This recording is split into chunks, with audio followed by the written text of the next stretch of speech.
नमस्कार, साक्षी news network पर आप सभी का स्वागत है। लगातार दूसरे कार्यकाल के लिए गोवा के मुख्यमंत्री के रूप में शपथ ग्रहण करने वाले प्रमोद सावंत ने विधानसभा चुनाव में भाजपा को अपने नेतृत्व में 20 सीटों पर जीत दिलाकर राज्य के राजनीतिक इतिहास में एक अहम अध्याय जोड़ दिया और यह दिखा दिया है कि पार्टी अपने दिग्गज नेता और पूर्व मुख्यमंत्री दिवंगत मनोहर पर्रिकर की परछाई से बाहर निकल आई है।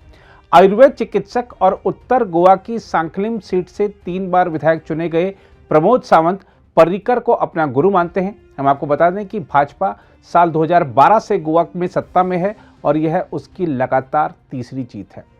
भगवा दल सत्ता विरोधी लहर और टिकट आवंटन को लेकर पर्रिकर के बेटे समेत कई अहम नेताओं के इस्तीफे के झटकों से प्रमोद सावंत के नेतृत्व में पार पाने में सफल रहा और उसने 40 सदस्यीय विधानसभा चुनाव के लिए हाल में हुए बहुकोणीय मुकाबले में 20 सीटें जीतकर अपना अब तक का दूसरा सर्वश्रेष्ठ प्रदर्शन किया। प्रमोद सावंत राज्य के विधानसभा चुनाव में खंडित जनादेश की आशंका को धता बताते हुए पार्टी को विजय दिलाने में सफल रहे। मार्च 2019 में पहली बार मुख्यमंत्री बने प्रमोद सावंत के नेतृत्व में पार्टी स्पष्ट बहुमत हासिल करने में हालांकि मात्र एक सीट से चूक गई। वैसे 3 निर्दलीय विधायकों और महाराष्ट्रवादी गोमंतक पार्टी यानी एमजीपी के 2 विधायकों ने भाजपा को अपना समर्थन दिया है।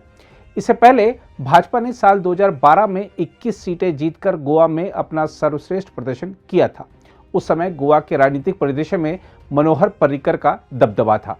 भाजपा ने 2017 में जब मनोहर पर्रिकर के नेतृत्व में राज्य में सरकार बनाई थी, उस समय प्रमोद सावंत को विधानसभा का अध्यक्ष बनाया गया था, लेकिन मार्च 2019 में मनोहर पर्रिकर के निधन के बाद उन्हें मुख्यमंत्री बना दिया गया। प्रमोद सावंत को राष्ट्रीय स्वयंसेवक संघ का करीबी माना जाता है और तस्वीरों में वह मुख्यमंत्री रहते हुए संघ के एक कार्यक्रम में भाग लेते दिखाई दिए थे। प्रमोद सावंत के कार्यकाल के दौरान कोरोना वायरस महामारी की शुरुआत हुई और उनकी सरकार को राज्य के सरकारी अस्पतालों में ऑक्सीजन की किल्लत के चलते आलोचना का सामना भी करना पड़ा था। प्रमोद सावंत की राजनीतिक यात्रा साल 2008 में आरंभ हुई थी, जब भाजपा ने उन्हें सांखलिम, जिसे तत्कालीन पाले सीट से जाना जाता था, वहां से उसको टिकट दिया था प्रमोद सावंत को, लेकिन उस चुनाव में उन्हें कांग्रेस के प्रत्याशी प्रताप गौंड से पराजय का सामना करना पड़ा था। इसके बाद 2012 में मनोहर पर्रिकर के नेतृत्व में भाजपा चुनाव मैदान में उतरी और उस साल प्रमोद सावंत ने इस सीट से जीत हासिल की। तब पहली बार भाजपा ने अपने दम पर विधानसभा में बहुमत हासिल किया था। इसके बाद प्रमोद सावंत ने साल 2017 के चुनाव में भी विजय हासिल की। पिछले महीने हुए विधानसभा चुनाव में प्रमोद सावंत ने कांग्रेस के नेता और अपने निकटतम प्रतिद्वंदी धर्मेश संगलानी को 666 मतों के अंतर से हराया था। प्रमोद सावंत की पत्नी सुलक्षणा भी भाजपा की सक्रिय सदस्य हैं और राज्य में पार्टी की महिला शाखा से जुड़ी हुई हैं। बहरहाल गोवा के मुख्यमंत्री पद की शपथ लेने के बाद सोमवार दोपहर को प्रमोद सावंत ने पणजी में अपना कार्यभार संभाल लिया। पद संभालने के बाद मुख्यमंत्री प्रमोद सावंत ने कहा, स्वयं पूर्ण गोवा 2.0 मिशन शुरू होगा और सभी सेक्टर में रोजगार पैदा करना प्राथमिकता रहेगी। उन्होंने कहा कि केंद्र सरकार के सहयोग से गोवा में पर्यटन को बढ़ावा देने की हमारी कोशिश रहेगी। प्रमोद सावंत ने कहा कि खनन फिर से शुरू करना हमारी प्राथमिकता होगी। उन्होंने कहा कि अपने मैनिफेस्टो में हमने जो कुछ कहा है, हम 5 साल में वो सभी चीजें करेंगे। उल्लेखनीय है कि प्रमोद सावंत ने प्रधानमंत्री नरेंद्र मोदी और अन्य गणमान्य हस्तियों की मौजूदगी में दूसरे कार्यकाल के लिए राज्य के मुख्यमंत्री के रूप में सोमवार सुबह शपथ ग्रहण की।